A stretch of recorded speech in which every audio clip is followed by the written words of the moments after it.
অন্যতম ভণ্ডপীর দেওয়ানবাগী তাফসিরের সুফি সম্রাট দেওয়ানবাগী। তার ভণ্ডামির একটি আলোচনা আমরা আজকে পেশ করব, যে সে তাফসির লিখতে গিয়ে কী ধরনের জালিয়াতি করেছে, কী ধরনের ভণ্ডামো করেছে, তার একটি উদাহরণ আমরা পেশ করব। তার অনেক ভণ্ডামো সমূহের মধ্যে একটি ভণ্ডামো আমরা প্রকাশ করে দেব। তা হচ্ছে, দেখুন, তাফসিরের সুফি সম্রাট দেওয়ানবাগী প্রথম খণ্ড, কোরআন গবেষণা কেন্দ্র, দেওয়ানবাগ শরীফ, বাবে রহমত, 2 তলা, 147, আরামবাগ, মতিঝিল, ঢাকা। এখান থেকে প্রকাশিত তার লিখিত কিতাব তাফসিরের সুফি সম্রাট। এই কিতাবের 1332 নম্বর পৃষ্ঠা, দেখুন, প্রথম খণ্ডের 1332 নম্বর পৃষ্ঠা, তাফসিরের সুফি সম্রাট দেওয়ানবাগীর প্রথম খণ্ড 1332 নম্বর পৃষ্ঠায় কী লিখেছে একটু পড়ে শোনাচ্ছি আপনাদেরকে। আমরা গবেষণা করে দেখেছি, আল্লাহ জিব্রাইল নামটি পবিত্র কোরআনে 3 বার উল্লেখ করেছেন, কিন্তু কোথাও তিনি বলেননি যে ফেরেশতা জিব্রাইল রাসূলের নিকট কোরআন অবতীর্ণ করে। বরং পবিত্র কোরআনের 5টি আয়াত বর্ণিত রয়েছে, মহান আল্লাহ পবিত্র রূহ বা বিশ্বস্ত রূহ মোবারক রাসূলের নিকট কোরআন নাজিল করে। আর অসংখ্য হাদিসে আল্লাহ রসুল সাল্লাল্লাহু আলাইহি ওয়াসাল্লাম ইরশাদ করেছেন, রুহুল কুদ্দুস আমার মাঝে ফুঁকে দেওয়া হয়েছে, আর ওই রুহুল কুদ্দুসই আমাকে ওহী করে থাকে। অথচ কিছু লোকের ধারণা, অর্থাৎ কিছু লোক নাকি বিশ্বাস করে যে জিব্রাইল ফেরেশতা রাসূলের কাছে ওহী করেছেন, কিন্তু কোরআন হাদিস যুক্তির কোষ্ঠীপাথরে যাচাই করলে এ ধারণার মিল খুঁজে পাওয়া যায় না। অর্থাৎ তারা বলতে চাচ্ছে যে কিছু লোকের দাবি, অর্থাৎ জিব্রাইল আলাইহিস সালাম যে মুহাম্মদ সাল্লাল্লাহু আলাইহি ওয়াসাল্লামের কাছে ওহী নিয়ে আসছেন, কোরআন নিয়ে আসছেন আল্লাহর আদেশে, এটা নাকি মানুষের ধারণা, এটা নাকি কোরআনের হাদিসে যুক্তিতে, কোরআনেও নেই, হাদিসেও নেই, যুক্তির কোষ্ঠীপাথরে যাচাই করলেও নাকি এ ধারণার মিল খুঁজে পাওয়া যায় না। লা হাওলা ওয়ালা কুওয়াতা ইল্লা বিল্লাহ। সে আরও লিখেছে, হযরত রাসূল সাল্লাল্লাহু আলাইহি ওয়াসাল্লাম হলেন আল্লাহর সর্বশ্রেষ্ঠ বন্ধু, ফলে তিনি নিজেই রাসূল সাল্লাল্লাহু আলাইহি ওয়াসাল্লামকে পবিত্র কোরআন শিক্ষা দিয়েছেন। অর্থাৎ জিব্রাইল নয়, আল্লাহ তাআলা যেহেতু রাসূল সাল্লামের বন্ধু, তাই আল্লাহ তাআলাই কোরআন নাকি নিজেই শিক্ষা দিয়েছেন। ইরশাদ করেছেন, আর রহমানু আল্লামাল কোরআন, উচ্চারণ হচ্ছে দয়াময় আল্লাহই রাসূল সাল্লামকে শিক্ষা দিয়েছেন কোরআন। এই জন্য মহান গ্রন্থ আল কোরআন, আল ওহাই শব্দটি ব্যবহার করে আল্লাহ ৭৭টি আয়াত নাজিল করেছেন। সে সকল আয়াতগুলো আল্লাহর ওহী প্রত্যাদেশ করার ক্ষেত্রে কোনো মাধ্যম ব্যবহার করেননি, বরং তিনি নিজেই সামনাসামনি যে ওহী করেছেন ইহা সুস্পষ্টভাবে ব্যক্ত করেছেন। লিখেছেন যে বিষয়টি যদি সত্যি হয়, যে তাহলে প্রশ্ন জাগে যে জিব্রাইল ফেরেশতা সিদরাতুল মুনতাহা অতিক্রম করে আল্লাহ পর্যন্ত পৌঁছতে পারে না, সে কীভাবে আল্লাহর কাছ থেকে ওহী এনে রাসূলের কাছে পৌঁছায়? এর কোনো সদুত্তর আছে কি? আসলে মুসলিম জাতির গভীর ষড়যন্ত্রের শিকার স্বধর্মীয়দের অজ্ঞতার সুযোগে বিধর্মীরা চক্রান্ত করে কৌশলে জিব্রাইল ফেরেশতাকে রাসূল সাল্লামের শিক্ষক হিসেবে প্রচার করছে। অর্থাৎ তারা বলতে যাচ্ছে যে স্বধর্মীয়রা অজ্ঞ, অর্থাৎ যারা তাদের বিপরীত আলেম ওলামা রয়েছে, যারা জিব্রাইলকে ওহীর বার্তাবাহক বলে, তারা অজ্ঞ। তাদের অজ্ঞতার কারণে বিধর্মীরা চক্রান্ত করে জিব্রাইল ফেরেশতাকে রাসূল সাল্লামের শিক্ষক হিসেবে প্রচার করছে। ইহুদি নাসারা সম্প্রদায় এদিকে নিজেদের নবীকে আল্লাহর পুত্র বলে প্রচার করে তাদের নবীদের অতীব নিকট উহা প্রমাণ করেছে। অন্যদিকে তারা, অর্থাৎ ইহুদি খ্রিস্টানরা, জিব্রাইল ফেরেশতাকে রাসূল সাল্লাল্লাহু আলাইহি ওয়াসাল্লামের শিক্ষক বানিয়ে প্রচার করে তা রাসূলের মাঝে সাতবক আসমান জমিনের দূরত্ব সৃষ্টি করেছে। ফলে মুসলিম জাতি আল্লাহর সর্বশ্রেষ্ঠ বন্ধু রাসূল সাল্লাল্লাহু আলাইহি ওয়াসাল্লাম এর যথার্থ সম্মান ও মর্যাদা বেমালুম হারিয়ে ফেলেছে। অর্থাৎ তারা বোঝাতে চাচ্ছে যে জিব্রাইল আলাইহিস সালাম কোরআন শরীফকে অবতীর্ণ করার জন্য তিনি অবতীর্ণ করেননি, অর্থাৎ আল্লাহ তাআলা সরাসরি নিজেই মুহাম্মদ সাল্লাল্লাহু আলাইহি ওয়াসাল্লামের কাছে এসে তাকে কোরআন শিক্ষা দিয়েছেন, জিব্রাইলের মাধ্যমে নয়। জিব্রাইল আলাইহিস সালাম কোরআন নিয়ে নাজিল হননি। আর জিব্রাইল আলাইহিস সালাম কোরআন নিয়ে নাজিল হওয়া, এটা নাকি ইহুদি খ্রিস্টানদের চক্রান্ত, তারা নাকি আমাদের অজ্ঞতার কারণে তারা এটা আমাদের শিখাইয়া দিয়েছেন। লা হাওলা ওয়ালা কুওয়াতা ইল্লা বিল্লাহ। এই হলো তার তাফসিরের এই 1332 নম্বর পেজ এবং 1333 নম্বর পেজের সারমর্ম, কথার সারমর্ম, যে কোরআন জিব্রাইল আলাইহিস সালামের মাধ্যমে আল্লাহ তাআলা আনেননি, কোরআন সরাসরি আল্লাহ তাআলাই শিক্ষা দিয়েছেন। তো আসুন, এটা তার তাফসিরের প্রথম খণ্ডের বক্তব্য। আমরা কোরআন এবং হাদিস থেকে দেখার আগে তার আরেকটি বই থেকে তার এই কথার জবাব দিই, যে আরেকটা বই দেখতেছেন, রহমাতুল লিল আলামিনের গৌরবময় জীবন কথা। রহমাতুল লিল আলামিনের গৌরবময় জীবন কথা কে লিখেছেন? কুতুবুল আক্তাব ডক্টর সৈয়দা তহমিনা সুলতানা। দেওয়ানবাগীর মেয়ে তিনি লিখেছেন। রহমতুল্লাহ আলমিনের গৌরবময় জীবন কথা, কুতুবুল আক্তাব ডক্টর সৈয়দা তাহমিনা সুলতানা, ছবি ফাউন্ডেশন বাংলাদেশ, অর্থাৎ দেওয়ানবাগীর নিজস্ব প্রকাশনী। দেখুন নিজস্ব প্রকাশনী, দ্বিতীয় কত মুদ্রণ, দ্বিতীয় মুদ্রণ করছে মে 2013 খ্রিস্টাব্দে। এই বইয়ের তারা লিখেছেন যে এই কিতাবের অর্থাৎ এই যে রহমতুল্লাহ আলমিনের গৌরবময় জীবন কথা কিতাব এই তাহমিনা লিখেছেন, তিনি লিখতে গিয়ে প্রথমেই বলেছেন এই কিতাবের প্রতিটি ঘটনা মোরাকাবার মাধ্যমে রাসূল সাল্লাল্লাহু আলাইহি ওয়াসাল্লামের সাথে যোগাযোগ করে লিপিবদ্ধ করা হয়েছে। অর্থাৎ এই তহমিনা সুলতানা মোরাকাবা করে আল্লাহ রাসূলের সাথে সাক্ষাৎ করেছে এবং তাকে এই ঘটনা শুনিয়েছে যে এই ঘটনা ঠিক কিনা। রাসূল সাল্লাম বলছেন হ্যাঁ ঠিক। তারপরে নাকি তিনি এই ঘটনা এই বইয়ে লিখেছেন, ফলে ইহার ফায়েজ বরকত রহমতে পরিপূর্ণ। আচ্ছা ঠিক আছে, যুক্তির ক্ষেত্রে মানলাম যে তাই মোরাকাবায় রাসূল সাল্লাম সাক্ষাৎ করেছেন। আসুন দেখি মোরাকাবায় এই ঘটনা যে তারা কী ঘটনা লিখেছেন তার ঘর থেকে একটি ঘটনা আমরা এখানে আলোচনা করি, যে সেটা হচ্ছে নবুয়ত লাভ। নবী করিম সাল্লাল্লাহু আলাইহি ওয়াসাল্লামের নবুয়ত লাভের অবস্থা সম্পর্কে আমরা একটু আলোচনা করি। নবুয়ত লাভের পূর্বে দেখুন 180 পৃষ্ঠা তিনি লিখেছেন, যখন তার বয়স ঠিক 40 পূর্ণ হলো, অর্থাৎ রাসূল সাল্লামের বয়স 40 পূর্ণ হলো, তখন প্রতিদিনই 2-1 বার করে জিবরাইল ফেরেশতা মানুষের বেশে এসে দূরে দাঁড়িয়ে ইয়া মুহাম্মদ বলে ডাকতেন। তাতে তিনি কোনো সাড়া না দিয়ে ভীত সন্ত্রস্ত হয়ে দূরে সরে যেতেন অথবা বাড়িতে গিয়ে খাদিজা রাদিয়াল্লাহু আনহাকে সব কথা জানাতেন। তারপর নবুয়ত লাভের এখানে এসে বলতেছেন, জিবরাইল ফেরেশতার সেই বাণী, ইয়া মুহাম্মদ আনতা রাসূলুল্লাহ, হে মুহাম্মদ আপনি আল্লাহ রাসূল, শীঘ্রই আপনার উপর বিষয়টি বিরাট দায়িত্ব কর্তব্য অর্পিত হবে, এইটা তিনি শুনতে পেতেন। ফলে রাসূল সাল্লাল্লাহু আলাইহি ওয়াসাল্লাম কী করতেন, এগুলো শোনার পর রাসূল সাল্লাল্লাহু আলাইহি ওয়াসাল্লাম তার ধ্যান জারি রাখলেন। হেরা গুহায় গিয়ে তিনি ধ্যানে নিমগ্ন হতে থাকলেন, কিছু খাবার নিয়ে গেলেন। পবিত্র রমজান মাসের 27 তারিখ গভীর রাত যখন তৃতীয় প্রহর চতুর্থ প্রহর সমবেত, তখন চারদিকে নীরব নিস্তব্ধ। ঠিক সেই সময় এক মহাপুরুষ আসলেন, এসে রাসূল সাল্লাল্লাহু আলাইহি ওয়াসাল্লামকে সেই মহাপুরুষ বললেন, হে মুহাম্মদ আপনি পড়ুন। তিনি উত্তর করলেন, আমি তো পড়তে অভ্যস্ত নেই। তখন তিনি হযরত মুহাম্মদ সাল্লাল্লাহু আলাইহি ওয়াসাল্লামকে বুকের সাথে চেপে ধরে দৃঢ়ভাবে আলিঙ্গন করলেন। হযরত মুহাম্মদ সাল্লাল্লাহু আলাইহি ওয়াসাল্লামের মনে হলো যেন তার পাঁজর চূর্ণ বিচূর্ণ হয়ে যাচ্ছে। জ্যোতির্ময় মহাপুরুষ তাকে ছেড়ে দিয়ে আবার বললেন, হে মুহাম্মদ আপনি পড়ুন। তিনি আবার উত্তর করলেন, আমি তো পড়তে অভ্যস্ত নই। জ্যোতির্ময় মহাপুরুষ তাকে তার বুকের সাথে চেপে ধরে আলিঙ্গন করে ছেড়ে দিয়ে তৃতীয়বার বললেন, পড়ুন। এবার তিনি জিজ্ঞাসা করলেন, কি পড়ব? জ্যোতির্ময় মহাপুরুষ বলেন, ইকরা বিসমি রাব্বিকাল্লাযী খলাক, খলাকাল ইনসানা মিন আলাক। এই সূরা আলাকের 5টি আয়াত তিনি পড়লেন, সেই মহাপুরুষ পড়লেন। পরে রাসূল সাল্লাল্লাহু আলাইহি ওয়াসাল্লাম যখন এই ওহী পেলেন, তখন তিনি কী করলেন, কাঁপতে কাঁপতে খাদিজার কাছে আসলেন, গৃহে আসলেন, তিনি কম্বল দিয়ে জড়িয়ে ধরলেন। এই ঘটনা উল্লেখ করার পরে কী করলেন, এই যে হযরত মুহাম্মদ সাল্লাল্লাহু আলাইহি ওয়াসাল্লাম উদ্বেগ ও উৎকণ্ঠিত অবস্থায় সেদিনের সব কথাই খাদিজা রাদিয়াল্লাহু আনহাকে খুলে বললেন।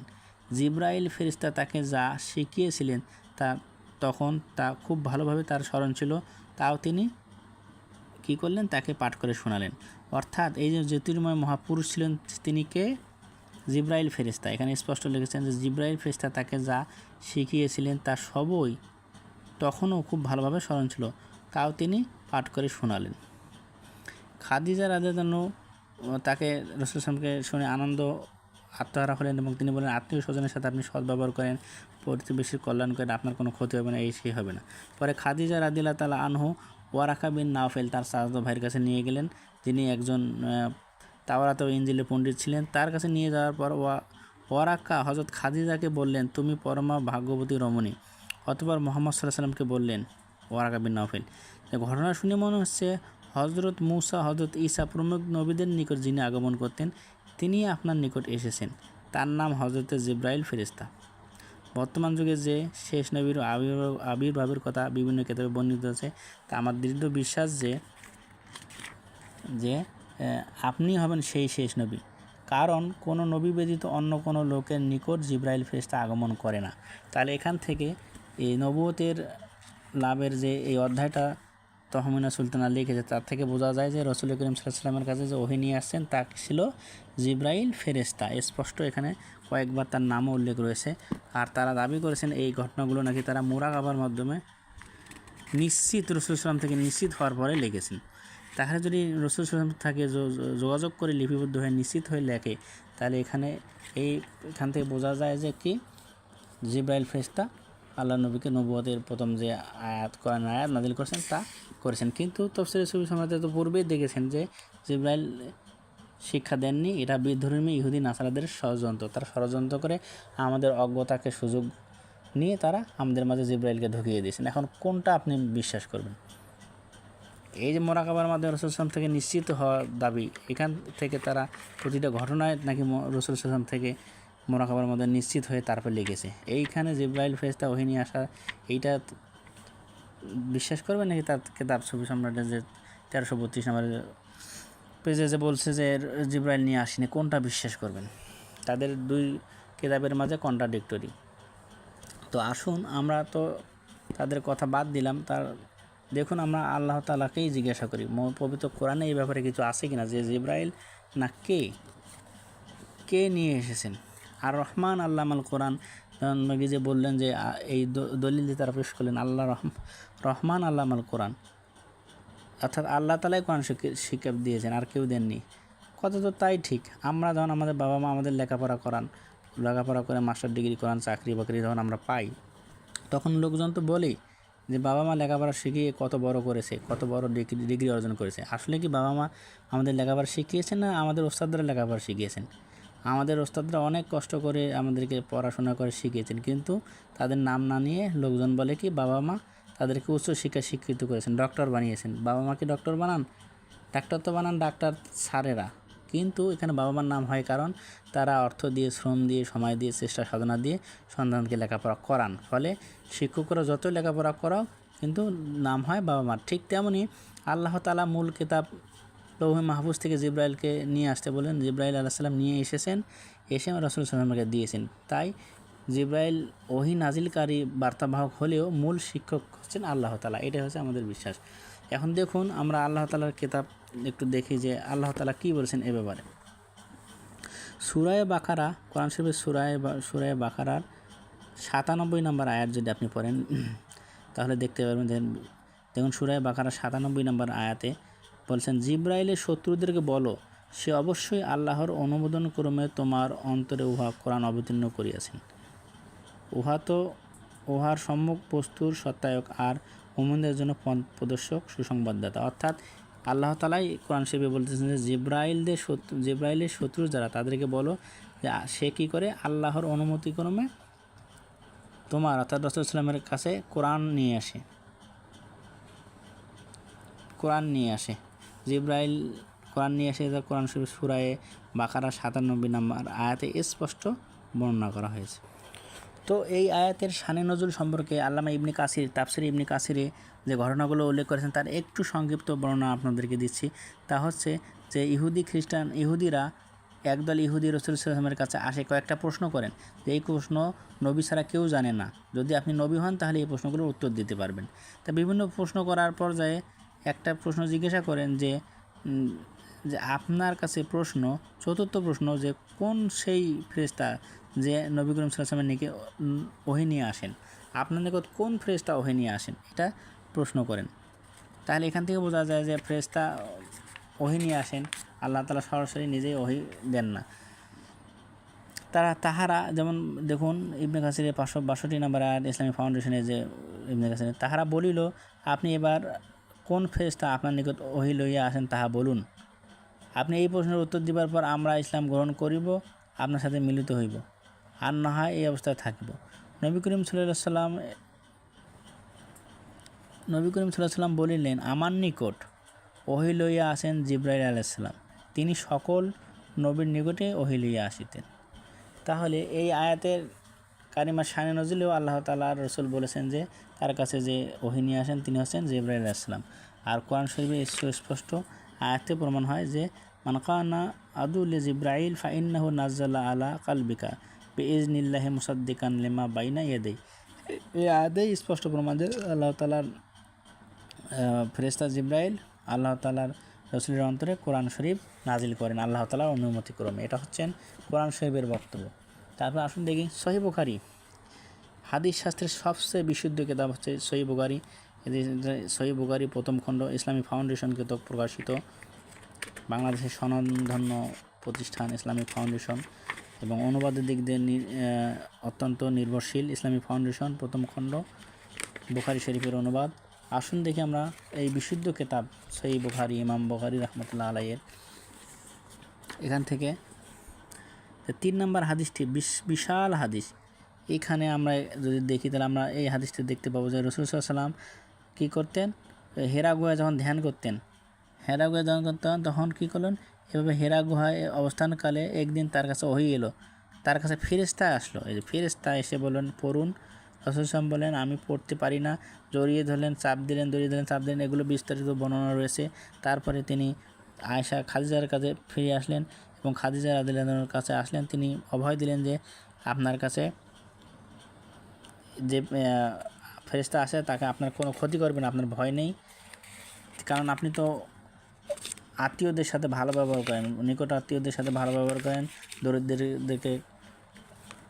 দরিদ্রদেরকে খাদ্য দান করেন, সবারই সাথে ভালো ব্যবস্থা করেন, ফলে আপনার কোনো শত্রু আপনার ক্ষতি করবেন না। ফলে তিনি ওয়ারাকা বিন নাওফেলের কাছে আসলেন।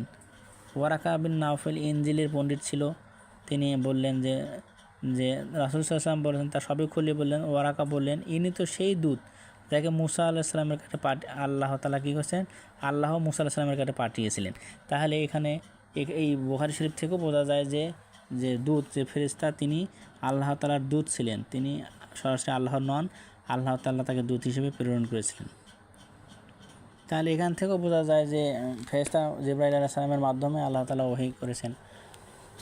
কোরআন থেকেও প্রমাণ হয়, জিবরাইল আলাইহিস সালামকে তো ওহী হওয়া, হাদিস থেকেও প্রমাণ হয়, এবং এমনকি দেওয়ানবাগের মেয়ে রহমতুল্লাহ আলামিনের গৌরবময় জীবন কথা যে তিনি দাবি করেছেন যে এটা রাসূল সাল্লাম থেকে, তারা নাকি সরাসরি ঘটনাগুলো তাকে বলেছেন, ইজাজত নিয়ে লিখেছেন। এখান থেকেও প্রমাণ হয় জিবরাইল আলাইহিস সালাম নবুয়তি দিয়েছেন, জিবরাইল আলাইহিস সালাম ওহী নিয়ে আসছেন, কিন্তু দেওয়ানবাগের তাফসির থেকে তা প্রমাণ হয় না। তাফসিরে বলা হয় যে আল্লাহ তাআলা নাকি নিজে এসে দিয়েছেন, জিবরাইল এখানে নিয়ে আসেননি। তাহলে কোনটা সঠিক, তাফসিরের লেখাটা সঠিক, না মুরাকাবার মাধ্যমে নিশ্চিত হয়ে প্রাপ্ত তার কুতুবুল আকতাবের সেই রহমতুল্লাহ আলামিনের জীবনী কথা, সেখানে যে জিবরাইল ফেরেশতার কথা উল্লেখ করেছে, এইটা সঠিক? দুইটি তো অবশ্যই একটি সঠিক, তবে আমাদের কাছে ইনশাআল্লাহ কোরআন হাদিস থেকেই যেটা সঠিক সেটা তো আপনাদের কাছে স্পষ্ট হলো, আপনারা যেটা জানেন সেটাই স্পষ্ট। আল্লাহ তাআলা আমাদেরকে এই ধরনের জগা খিচুড়ি মার্কা আকীদা থেকে আমাদেরকে হেফাজত করুন। আল্লাহ তাআলার কোরআন জানে না, কোরআনের পর্যালোচনা করতে পারে না, সেই বড় বড় মুফাসসির হয়ে যখন এই সমস্ত কেতাবাদি লেখে তখন তার ফল এইরকমই হয়। যখন কোরআন জানে না, হাদিস জানে না, কোরআনের উসুল কিছু বোঝে না, সেই ব্যক্তি যখন তাফসির করতে গিয়ে তখন তাফসিরের অবস্থা এইরকমই হয়। আল্লাহ তাআলা এই সমস্ত মূর্খ থেকে আমাদেরকে হেফাজত করুন, আমিন।